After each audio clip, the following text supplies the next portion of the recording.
2 മാസം മേലെ മാസം മേലെ ഇട്ടോളാ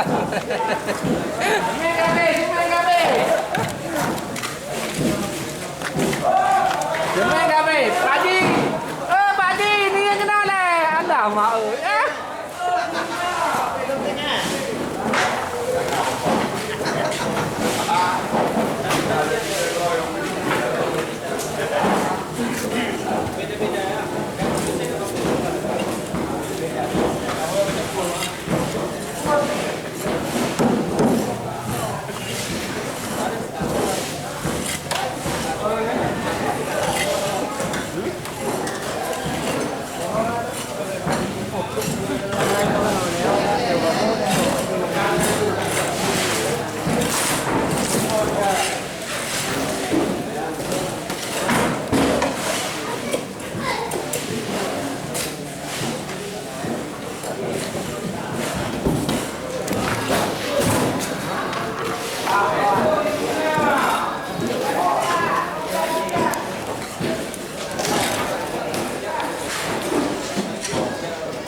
Kau mau?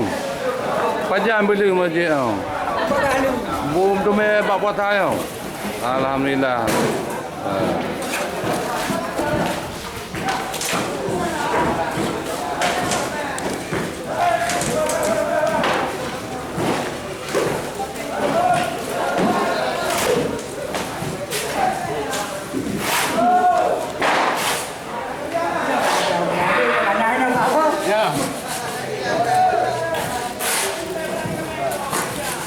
Ini mengungsi dusun Cakande, dia langsung bekerja sendiri dengan niatnya masjid ini bisa digunakan pada bulan Ramadan ke depan.